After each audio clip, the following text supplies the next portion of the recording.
ఏడ ప్రజాపాలన ఏం పాలన మోక చూసి దంచుకుంటున్నారు కదా. బిజినెస్ ట్రిక్స్ బాగానే ఫాలో అవుతానట్టున్నది కదా ఈ సర్కారు. ఇక ముందుగాల పుక్కట్లనే అని చెప్పి ఇప్పుడు గిరాకీ ఎక్కువ వస్తున్నాయి అలా రేట్లు పెంచుడు. అగో గిట్టే ఉంటుందా ఈ సర్కార్ పనితీరు అని పబ్లిక్ మామూలుగా గరం అవుతలేరు సర్కార్ మీద. అగో గంత గరం ఎందుకు అవుతాన్రు వాళ్ళనే అడిగి తెలుసుకుందాం పాండ్రే పారి.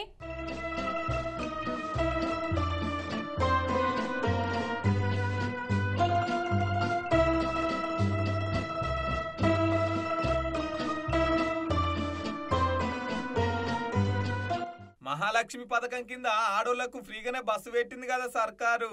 అయితే ఆ నష్టాన్ని పూడ్చేటందుకు పండుగలు వచ్చినప్పుడల్లా టికెట్లు రేట్లు పెంచి ఇగో ఇండ్ల దాంట్లో చూస్తుర్రు అన్నట్టు సర్కారోళ్ళు. కాకపోతే ఏందుల్లా చూడురు గిడ ఇగో హైదరాబాద్ నుండి కర్తలకు పోయటానికి 70 రూపాయలు ఉండేనట, కానీ ఇప్పుడు 120 అయిందట. అదే పండుగ స్పెషల్ బస్సు కాబట్టి ఎక్కడి రేట్లు ఏం రేట్లు మొత్తం డబుల్ చేసి ఇక దొరికిందే మోక అన్నట్టు దంచి కొడుతున్నారట బస్ కండక్టర్లు. యోగి అన్న వికలాంగుడట, వికలాంగునికి ఫ్రీగానే కదా టికెట్లు ఇచ్చేది, కానీ ఇప్పుడు అట్లా కాదు అటులో. ఎందుకంటే పండుగ సీజన్ కదా, మస్తు మంది గిరాకీ వస్తారాయే. అందుకని అన్న టికెట్ తీసుకుంటావా లేకపోతే దిగుతావా అని బెదిరిస్తుందట కండక్టరు.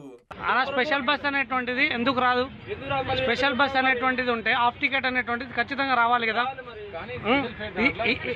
మాకు సంబంధం లేదండి. ఇప్పుడు మీరు హాఫ్ టికెట్ అనేటువంటిది ఖచ్చితంగా ఇవ్వాలి. ఇప్పుడు 90% పెంచారు, 90%, 50 ఉన్నది 100, 210.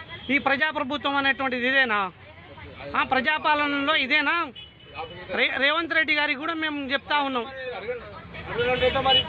ఇక్కడ మాట్లాడండి.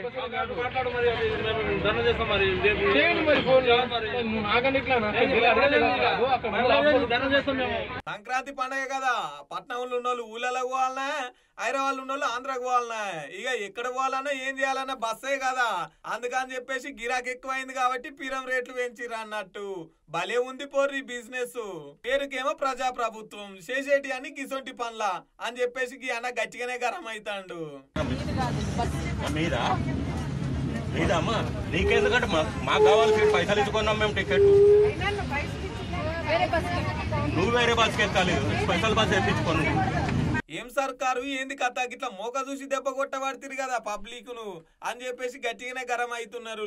కాకపోతే ఏందులా ఫ్రీ బస్ అన్నప్పుడు ఫ్రీ బస్సు లెక్కనే పెట్టాలి, కానీ గా నష్టాన్ని అంతా గిల మీద తీసుడు ఎంతవరకు కరెక్ట్ చెప్పూరి. పండగల పేరు మీద ఊళ్ళలో పోయేటోళ్ళు ఉంటారు, మంచి ఉంటది చెడు ఉంటది, ఇంటికాడు ఉంటోళ్ళు కూడా ఇవాళనే బస్సు ఎక్కుతారు. ఆగో గట్లా టైం చూసి గిట్లా దెబ్బ కొడతారా అని చెప్పేసి మన తెలంగాణ సర్కారు మీద గట్టిగానే గరం అవుతున్నారు పబ్లిక్.